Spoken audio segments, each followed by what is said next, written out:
जो समझ ले संत का इशारा, उसे मिल जाता दुखों से किनारा। एक बार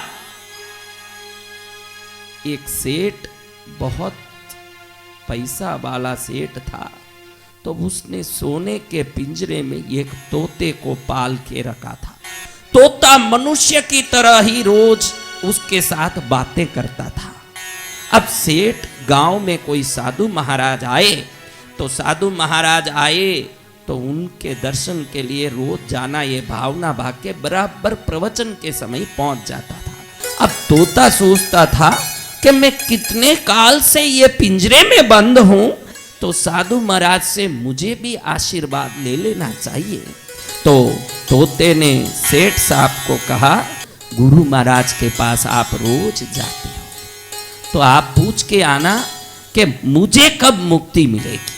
सेठ प्रवचन के बाद गुरु महाराज को वंदन करते हुए पूछता है, गुरुदेव आप तो ज्ञानी हैं, बताइए हमारे तोते की मुक्ति कब होगी। अब सुनते ही साधु महाराज बेहोश हो गए। सेठ तो देखता रह गया कि अभी मेरे ये पूछने से साधु महाराज बेहोश हो गए, तो अब मैं क्या करूं, समझ तो कुछ आया नहीं, लेकिन उदास मन लेके घर आया। सेठ ने कहा कि अरे क्या पूछना, मैं जैसे ही पूछा कि तेरी मुक्ति कब होगी, गुरु महाराज बेहोश हो गए। अब गुरु महाराज बेहोश हो गए, तोता सुना कि गुरु महाराज बेहोश हो गए। सेठ बोलता है कि मेरे कारण आज गुरु महाराज बेहोश हो गए, तो मैंने ये बड़ी गलती कर दी उनसे पूछ के। तोता सब सुनता रहा।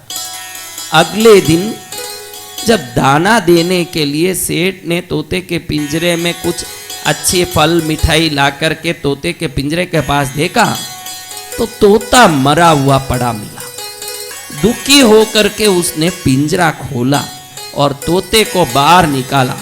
जैसे ही तोते को बाहर निकाला, तोता फर फर करके उड़ता चले गया।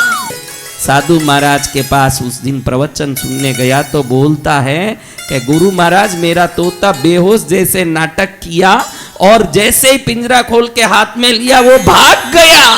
तो साधु महाराज कहते, अरे वो एक पक्षी होते हुए भी मेरा एक इशारा समझ गया कि कब मुक्त होगा, यानी बेहोशी का नाटक करेगा, तो जैसे ही वो पिंजरा खोलेगा तो मुक्त हो जाएगा।